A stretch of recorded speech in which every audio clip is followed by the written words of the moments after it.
नागेन्द्रहाराय त्रिलोचनाय भस्मांगरागाय महेश्वराय धुम धुम ताता धुम धुम तक तक. So Sadhguru, you say that we must try and break karma bondages, but at the same time you urge people to be very inclusive, be very involved in everything that they do. So how these two things can exist together, please explain. Namaskaram, Kangana. How do you see some contradiction in these two things? Karma means the residual memory of all the things that we do physically, mentally, emotionally and energy-wise. Or in other words, it's a certain unconscious software that you create.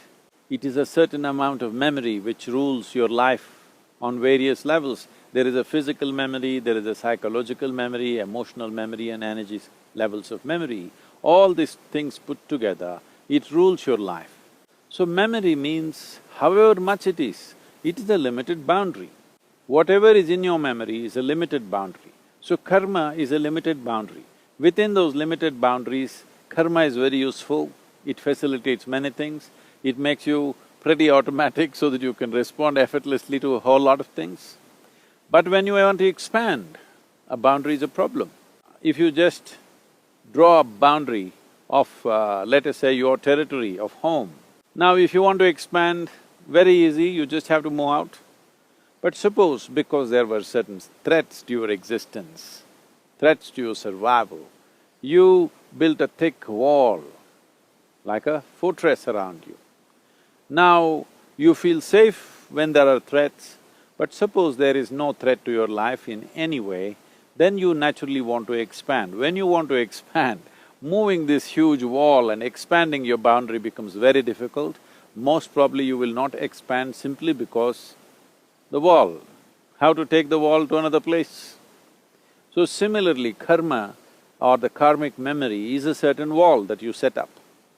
If you don't loosen it up, if you do not bring inclusiveness into your system, inclusiveness is not just as an idea of being friendly with everybody. Inclusiveness into your system, when I say inclusiveness into your system, as you exist here we are in this jungle, what this tree is exhaling, I'm inhaling, what I'm exhaling, the tree is inhaling.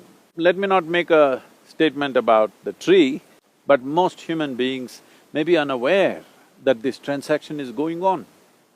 If we were conscious this transaction is going on, then this experience of just sitting here and breathing is absolutely fantastic and ecstatic.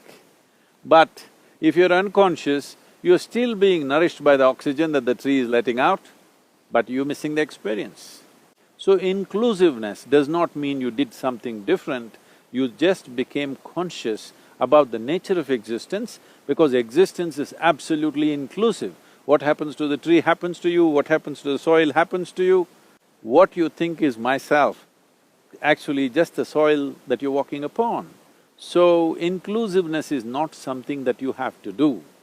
Inclusiveness is the nature of existence, you just have to become conscious of it.